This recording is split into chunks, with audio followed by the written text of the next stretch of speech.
December 29th, 2008. The worst year for the economy in the modern history is about to close. Stock markets around the world has collapsed. The global financial system was on day-to-day life support. Unemployment was surging. As things looked like they couldn't get worse, the Wall Street Journal published a story arguing that we had not seen anything yet. It ran a front-page article on the outlook of a Russian professor named Igor Panarian, whose economic views rival the flair of the science fiction writers. The journal wrote, around the end of June 2010 or early July, Panarian says the US will break into six pieces.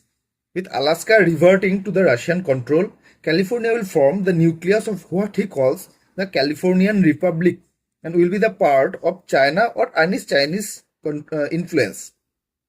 Texas will be the heart of the Texas Republic, a cluster of states that will go to Mexico or fall under Mexican influence. Washington DC and New York will be the part of Atlantic America and may join the European Union. Canada will grab a group of northern states Professor Pamadian calls the Central North American Republic. Hawaii, he suggests, will be a protectorate of Japan or China, and Alaska will be subsumed into Russia. This was not the rambling of backroom blog or tinfoil hat newsletter. This was on the front page of the most prestigious financial newspaper in the world. It is fine to be pessimist about economy. It is even okay to be apocalyptic. History is full of examples of countries experiencing not just recessions but disintegrations. But the interesting thing about Panadian type stories is that their polar opposite forecasts of outrageous optimism are rarely taken as seriously as prophets of doom. Take Japan in the late 1940s.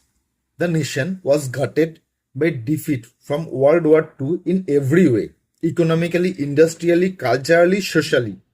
A brutal winter in 1946 caused a famine that limited food to less than 800 calories per person per day.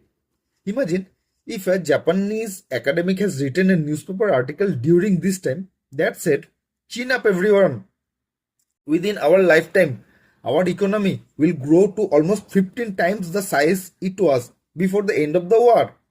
Our life expectancy will nearly double.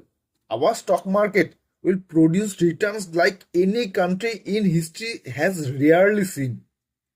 We'll go more than 40 years without ever seeing unemployment top 6%. We'll become a world leader in electronics innovation and corporate managerial systems. Before long, we'll be so rich that we'll own some of the most prized real estate in the United States. Americans, by the way, will be our closest ally and will try to copy our economic insights.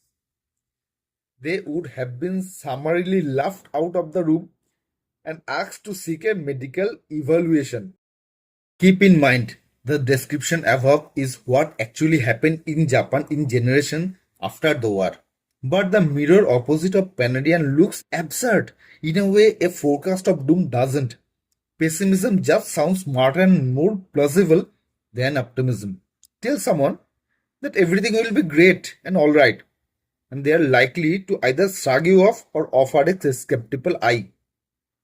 Tell someone they are in danger and you will have their undivided attention. If a smart person tells you they have a stock pick that's going to rise tenfold in the next year, I or you will immediately write them off as full of nonsense.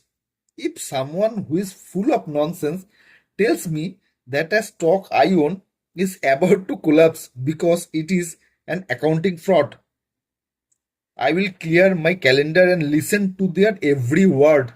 This is pessimism.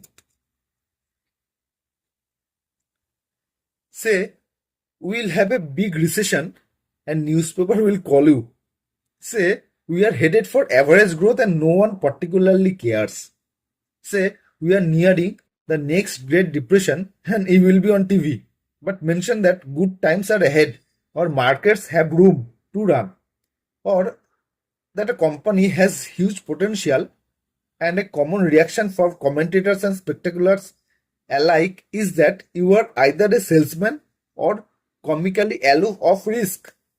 The investing newsletter industry has known this for years and is now populated by prophets of doom despite operating in an environment where the stock market has gone up 17,000 fold in the last century, including dividend. Hence, friends, don't be doomed to seeing what is happening in the stock market right now, because up and down are part of stock market as it is part of life, and stock market will rebound to a better stable position. If you have a plan of 10 years or 20 years, what why you care that the stock market gets down by 5% or 10% in a week or one day or 1 month? You should not care. You just stay invested, or if possible, add on your SIP or add on good stocks to your portfolio. Thank you. Today is 2nd of March 2025. Arijit Day is calling off. Goodbye.